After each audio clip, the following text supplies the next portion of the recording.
Hello everyone, स्वागत है आपका आपके प्यारे चैनल कॉन्सेप्ट ऑफ साइंस पर।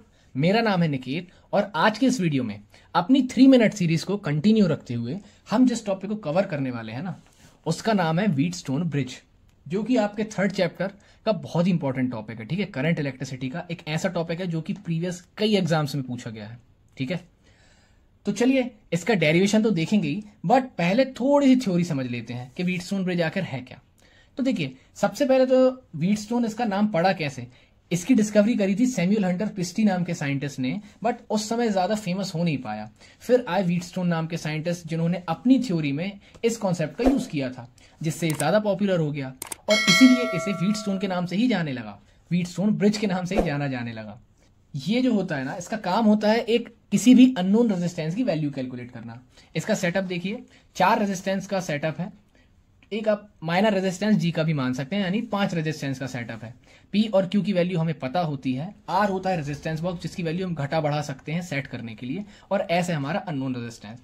अब व्हीटस्टोन ब्रिज का वर्किंग प्रिंसिपल क्या होता है कि यहां से इस वाले लूप में और इस वाले लूप में जब पोटेंशियल डिफरेंस या चेंज इन पोटेंशियल सेम हो जाता है ना, तो यहां पे इस पॉइंट से इस पॉइंट के बीच का पोटेंशियल 0 हो जाता है। ठीक है, पोटेंशियल डिफरेंस 0 हो जाता है, VB माइनस VD 0 हो जाएगा। इस कंडीशन में यहां से कोई करंट फ्लो नहीं होगा और इसी कंडीशन को हम बोलते हैं बैलेंस कंडीशन। ठीक है, व्हीटस्टोन ब्रिज इसी बैलेंस कंडीशन में काम करता है। जब तक बैलेंस नहीं होगा तब तक आप इससे अननोन रेजिस्टेंस की वैल्यू नहीं निकाल सकते हैं। करेक्ट, ठीक है। तो आई होप आपको ये बेसिक सेटअप समझ में आ गया होगा। बैटरी है, आई करंट फ्लो हो रहा है, अभी सर्किट का स्विच जो है वो बंद है, मतलब सर्किट ओपन है। जैसे हम इसे चालू करेंगे तो यहाँ से देखिए पैरेलल कनेक्शन के कारण 2 अलग अलग करंट जाएंगे। यहाँ से I1 I2, यहाँ से बैलेंस नहीं है तो IG करंट अंदर जाएगा, लेकिन यदि बैलेंस है तो IG करंट तो जाएगा नहीं, क्योंकि बैलेंस कंडीशन में यहाँ इन दोनों पॉइंट्स का तो पोटेंशियल सेम हो जाता है ना। पोटेंशियल सेम मतलब कोई करंट फ्लो नहीं करेगा। तो यही होता है इसका सेटअप। अब बैलेंस कंडीशन में देखिए होगा क्या कि यहां पर जो I1P माइनस I2R है, ये 0 के बराबर होगा। क्यों?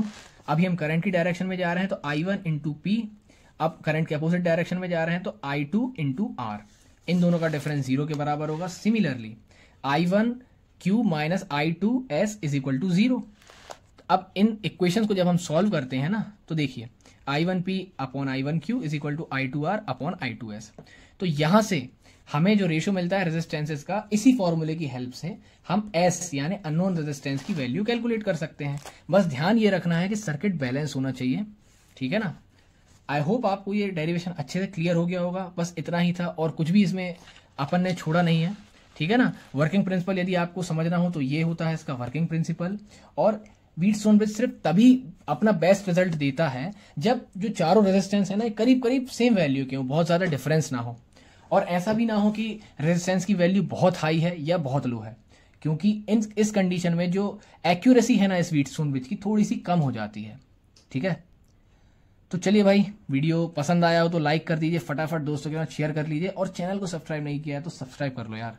ऐसे ही बहुत ही शॉर्ट और बहुत ही इंफॉर्मेटिव वीडियोस आपको जल्दी जल्दी मिलती रहेंगी।